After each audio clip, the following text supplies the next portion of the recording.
warahmatullahi wabarakatuh. Perkenalkan, nama saya Novida Sari Cahyani dengan NIM 208180027, Fakultas Tarbiyah dan Ilmu Keguruan, jurusan Teknis Ilmu Pengetahuan Sosial. Dalam video ini saya akan membahas mengenai artikel saya yang berjudul Membangun Semangat Kebangsaan Siswa pada Mata Pelajaran IPS melalui Sejarah Sekitar Proklamasi di SMP Negeri 1 Melarak Ponorogo. Pembelajaran ilmu pengetahuan sosial merupakan pembelajaran yang mengembangkan sikap rasional mengenai gejala-gejala sosial yang terjadi di masa lampau dan masa kini. Terkait dengan hal itu, diharapkan siswa dapat melihat ke belakang dengan tujuan untuk melihat ke depan dengan menyeleksi terhadap nilai-nilai yang sudah ada, kemudian dapat diambil untuk kehidupan yang lebih baik ke depannya.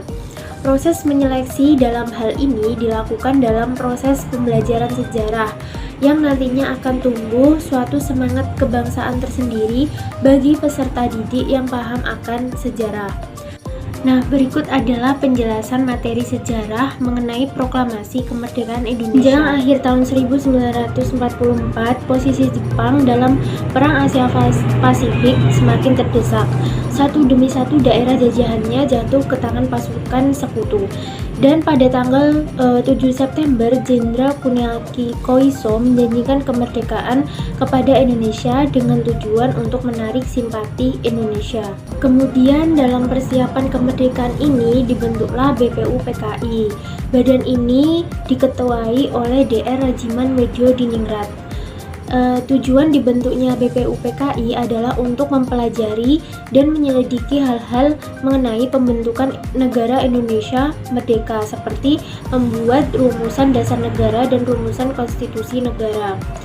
BPUPKI melakukan 2 kali sidang, yaitu sidang yang pertama dilaksanakan pada tanggal 29 Mei sampai 1 Juni 1945. Sidang ini bertujuan untuk menentukan rumusan dasar negara. Nah, sebagai tindak lanjut, pada tanggal 22 Juni 1945 dibentuklah panitia kecil yang disebut dengan Panitia 9. Panitia ini kemudian menghasilkan Piagam Jakarta atau Jakarta Charter. Pada piagam ini memuat rumusan dasar negara yang setelah beberapa perubahan menjadi Pancasila seperti yang kita kenal saat ini. Terus sidang kedua itu dilaksanakan pada tanggal 10 sampai 14 Juli 1945 dan menghasilkan rumusan Undang-Undang Dasar lengkap dengan pembukaannya. Kemudian pada tanggal 12 Agustus 1945 dibentuklah PPKI yang diketuai oleh Soekarno. Tugas PPKI ini adalah untuk melanjutkan tugas-tugas organisasi sebelumnya, yaitu BPUPKI, dalam mempersiapkan kemerdekaan Indonesia. Karena Soekarno dan Muhatta meminta para pemuda untuk sabar dalam mengumumkan proklamasi, Soekarno dan Muhatta diamankan ke Rengas Dengklok. Ahmad Subarjo yang saat itu mencari keberadaan Soekarno dan Muhatta kemudian diberangkatkan ke Rengas Dengklok untuk bertemu dan berunding dengan Soekarno dan Muhatta. Akhirnya Subarjo berjanji dengan jaminan nyawanya kepada golongan muda bahwa proklamasi kemerdekaan akan diumumkan pada keesokan harinya selambat-lambatnya pukul 12 waktu Indonesia Barat. Dari Rengas Dengklok, kemudian rombongan tiba kembali di Jakarta pada pukul 11.30 waktu Indonesia Barat. Akhirnya Soekarno dan Muhatta memutuskan untuk melanjutkan pembuatan naskah proklamasi. Kata proklamasi merupakan sumbangan pemikiran Soekarno. Kalimat pertama ialah sumbangan pemikiran Ahmad Subarjo dan kalimat terakhir adalah sumbangan pemikiran Hatta. Kemudian pagi harinya rumah Soekarno itu sudah dipadati oleh banyak orang. Sudanko Latif Hendraningrat menugaskan anak buahnya untuk berjaga-jaga di sekitar rumah Soekarno. Pada awalnya, SK Trimurti diminta untuk mengibarkan bendera, namun ia menolak. Menurutnya, pengibaran bendera itu sebaiknya dilakukan oleh seorang prajurit. Akhirnya ditunjuklah Sodanko Latif Hendraningrat, seorang prajurit peta dibantu Suhud. Sementara itu bendera merah putih itu dijahit oleh Fatmawati, istri Soekarno. Berita proklamasi disebarluaskan melalui siaran radio dari kantor berita Domai. Mendengar berita ini, pihak Jepang melarang penyiaran berita proklamasi itu.